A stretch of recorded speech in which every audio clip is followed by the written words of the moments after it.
So, kind of like before we get started, we want to touch on the fact that this interview is going to be mainly based on receiving the message out to the students actually at Iowa Central. So, how would you explain the bond to the kids here at Iowa Central?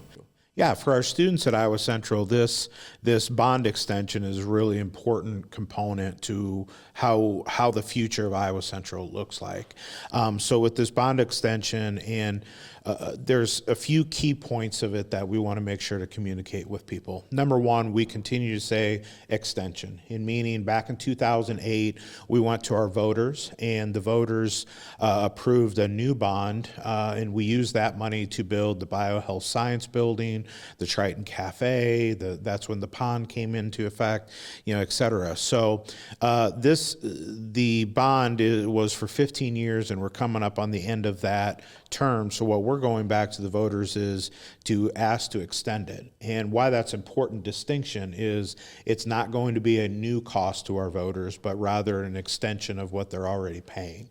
And that cost, because a good consumer would ask, yeah, okay, our taxes aren't going to go up, but what is it currently costing us? And for the average voter in our 9-county region, it's about $25 a year. So if you think about that, that's a little over $2 a month. People lose that in their vehicles and their couches. A Starbucks is $5 if you get a small one. So for a monthly deal, that's pretty good. But what it means for our students is it allows us to then continue to invest in our campus. I travel across our 9 counties every single day, and I continue to hear the same things. We need more HVAC technicians. We need more electricians. We need more nurses, dental hygienists, et cetera.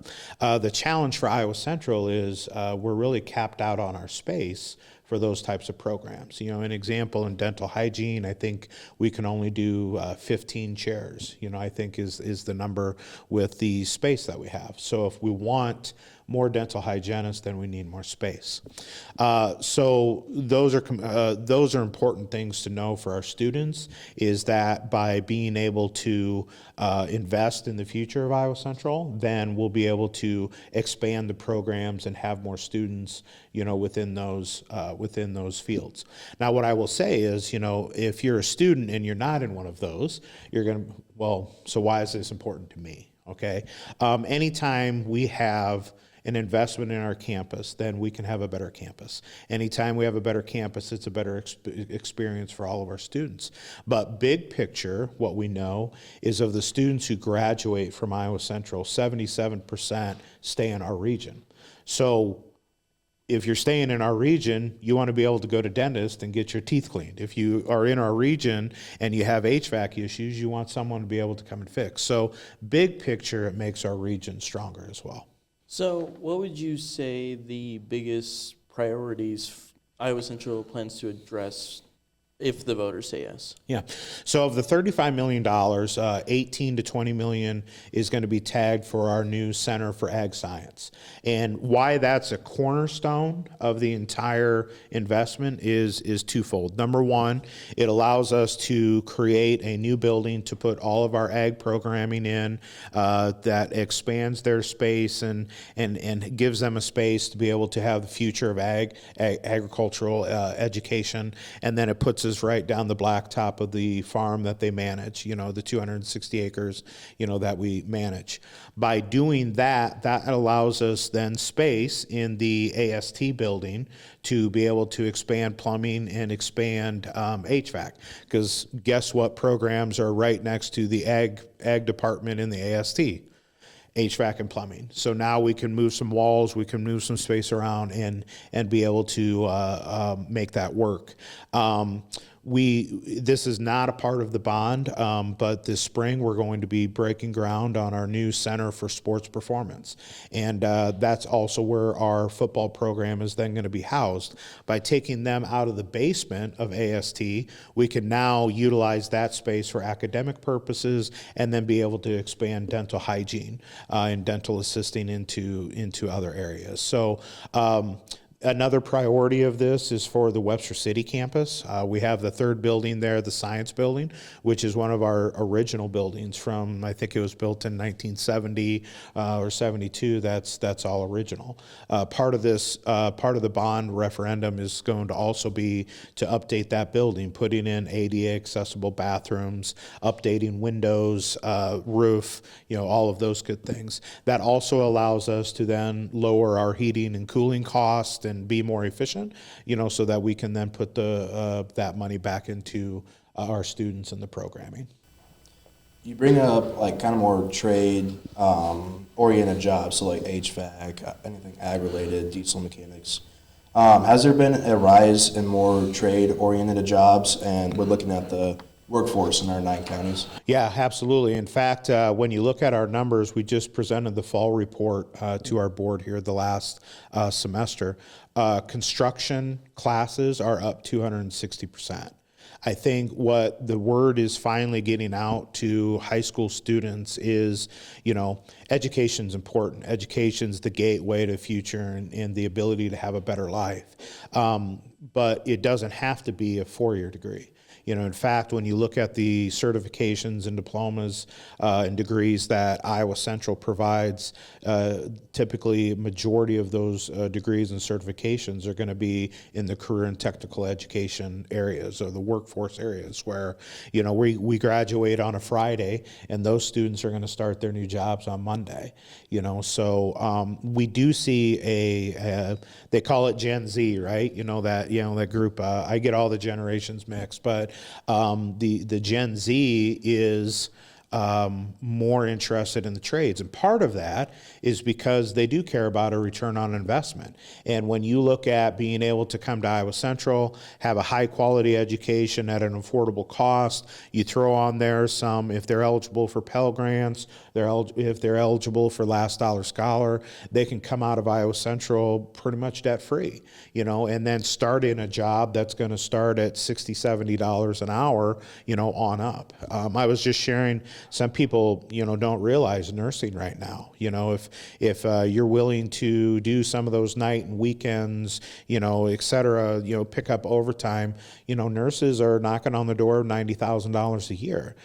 So you take a career that used to be, hey, you're going to make, maybe $40,000, $50,000. $90,000 is extremely good, salary to be able to do. So I think Gen Z, is recognizing that. And, just gonna talk just a bit about perspective.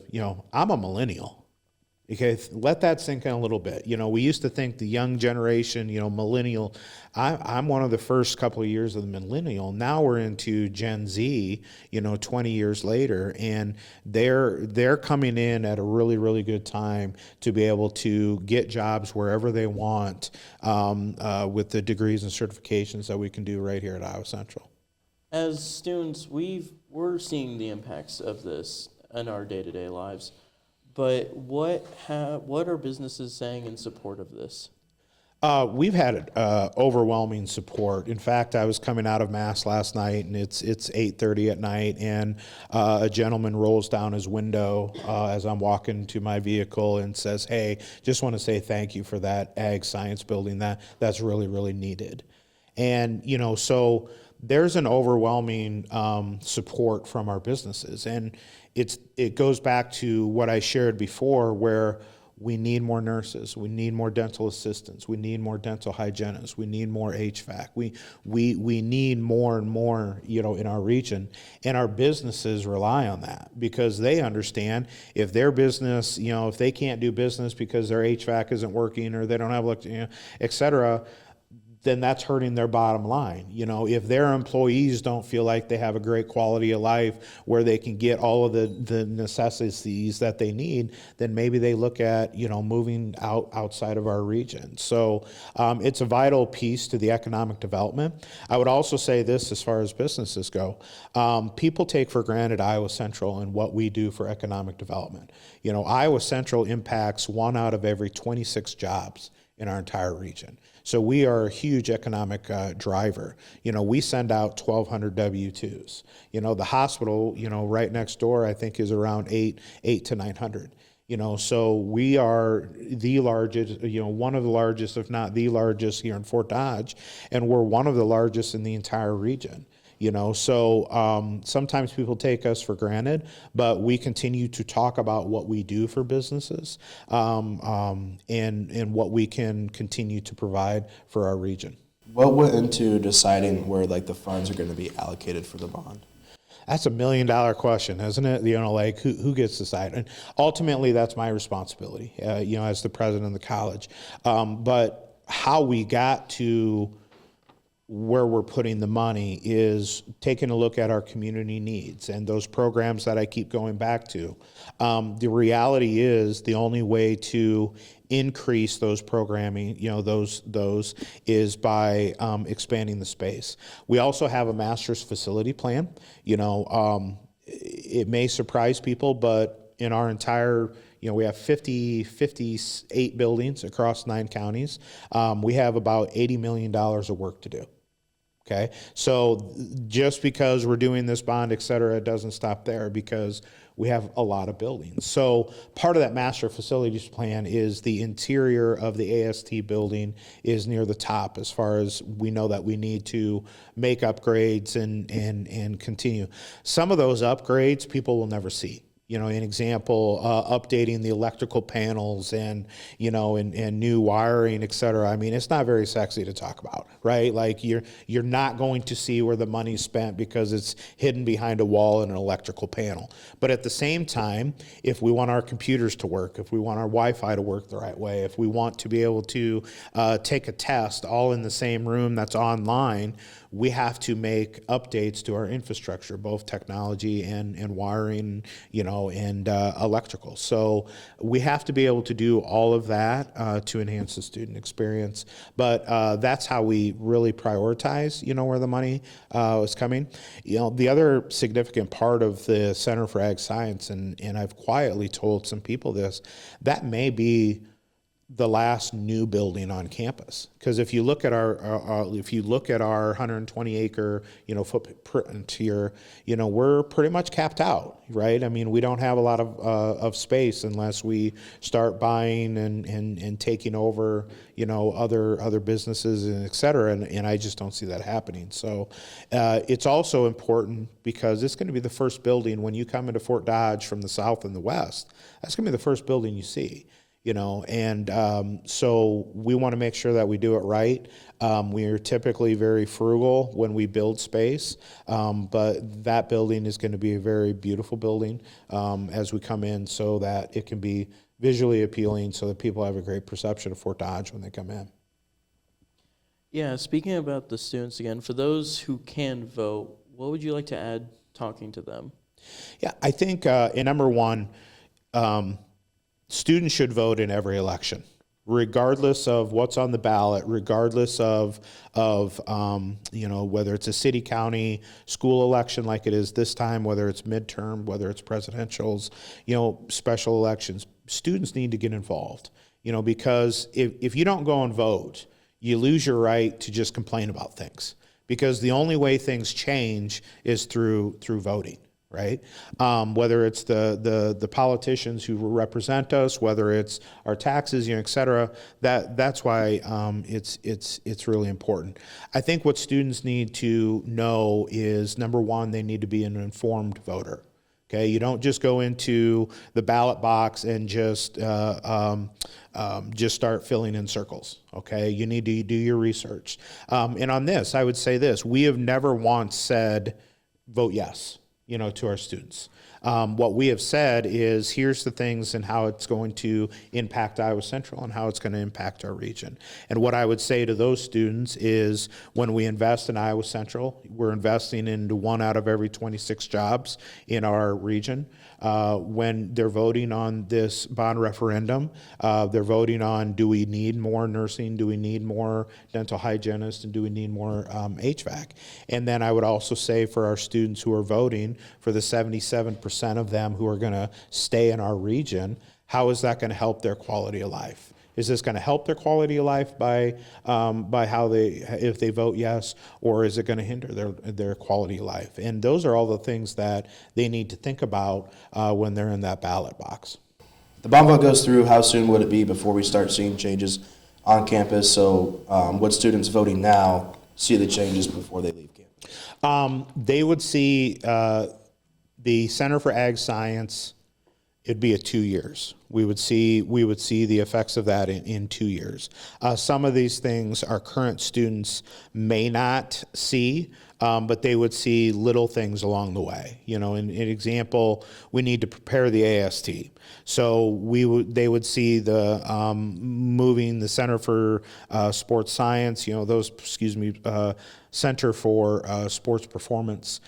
They would see us starting to do little things in the AST as we begin to prepare for the big things.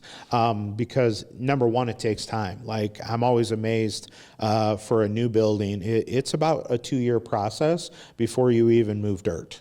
You know, by the time you get the architects on board, by the time you do all of the planning, it's about 2 years out.